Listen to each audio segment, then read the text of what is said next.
So, with all the excitement over the new Fallout TV series, you may be wondering which is the best Fallout to play, and is it Fallout 76, which at the time of recording this video, in sort of February 2024, is the latest full Fallout game, full in inverted commas, unless they release one as a surprise around the release of the TV series. Now, the answer to those questions is that Fallout 76 isn't the best one to play. The best one to play is Fallout 4, and I'll link to that in the description below this video, another video I did as to why. However, Fallout 76 is worth playing, but it's had a very troubled development. So, also to answer the question, is it worth buying cheap, and is it worth playing in 2024? The answer to that is kind of sort of. So, Fallout 4 and Fallout 3 and Fallout New Vegas, they're often seen as, these are the best that Fallout has to offer. And I've got to say, I think Fallout 4 is a true work of art. It's a massive game, huge RPG, huge map. You can wander off, you can have different adventures, side quests, main quests, build settlements, all sorts of wonderful stuff. And I'm not sure whether we'll ever see the like of that sort of game again. Now, it came out in 2015, but it still looks and plays fantastic today.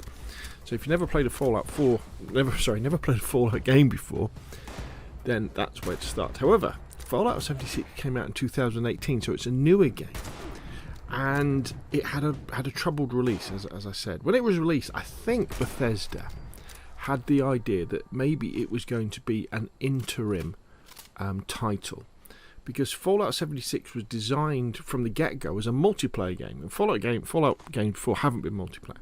So in Fallout 76, the idea is you had this map. It was in Appalachia, and quite soon after the nuclear war, about 25 years later, whereas Fallout 4 is 200 years later. And the idea is you would come out of the vault onto the map, which would be on a server with sort of like 20 or 30 other players could be on it. But in this map, in this environment, there was no NPC characters wandering around, which NPCs are normally a staple of the Fallout games. Talking to them, having discussions, having companions, them giving you quests and things to do, all that sort of stuff. But there wasn't going to be any. All there was going to be would be robots and terminals, so like computer terminals that you would log into, and then you'd have monsters wandering around.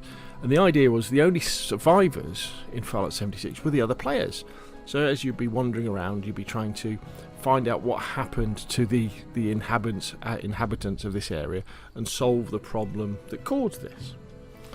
Of course, anybody who was a Fallout fan was like, no, this isn't what Fallout's about. This is empty. This isn't what we want as Fallout. Now, I think we really do have to say, look, Fallout 76 came out in 2018. Fallout 4 came out in 2015, so the development cycle for Fallout 76 was probably half of what Fallout 4 was. Fallout 4 was in 2015, Fallout 3 was 2008, so that's 7 years, isn't it, roughly?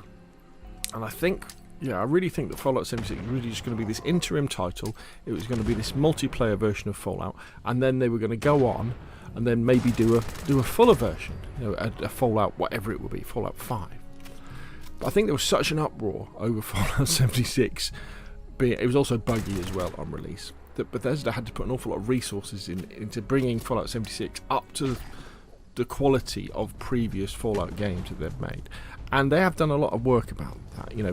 There's been several updates, several expansions that have all been added to the game for free. And so now you do have NPC characters, you do have more areas, you do have quests, and there's a lot more going on in the game. And when you do spawn in and start wandering around, it does kind of feel a little bit like Fallout 4. Graphically, sometimes it looks amazing. A lot of the time it doesn't look as good as Fallout 4 though, which is a bit of a shame.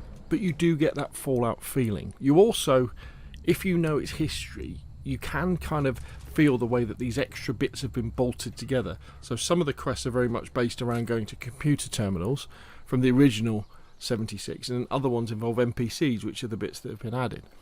So what I would say is that if you do see Fallout 76 going cheap, in 2024, it's definitely worth buying and having a go at. But you know, if you see it really cheap, if you've got Xbox and Xbox Game Pass or Game Pass Ultimate, you can download and play it as part of that for free anyway. But if you see it going cheap, say less than a tenner, then it's worth playing it if you've already played and enjoyed Fallout 4. So if you've played Fallout 4, and maybe you've had a taste of Fallout 3 and Fallout New Vegas as well, and you're like, you know, I want some more Fallout. Or maybe you played Fallout 4 and you want some more modern Fallout, you know, with the graphics. The graphics are worse in Fallout 3 and Fallout New Vegas. There's no, you can't get around that. And Fallout 76 definitely looks better than New Vegas and Fallout 3. Then you will get that Fallout itch scratched with Fallout 76, but you've just got to remember that it is this rare oddity of a multiplayer Fallout game. Now, there's no PvP in the normal adventure mode. You can do things together and you can help each other as players, but there's no pause either. And the VAT system, if you're familiar with VATs, doesn't really exist because the game can't stop because it's on a server and other people are on the server, so you can't stop time, if you like, or slow down time. So as soon as you want to pause the game, basically you've really got to log out unless you're somewhere safe, just in case you get attacked by the various Denzians that hang around in Appalachia. So it is this oddity. And then, of course, Bethesda went on. They've made several other titles, and then recently they've released is it Starcraft? Is it Starwatch?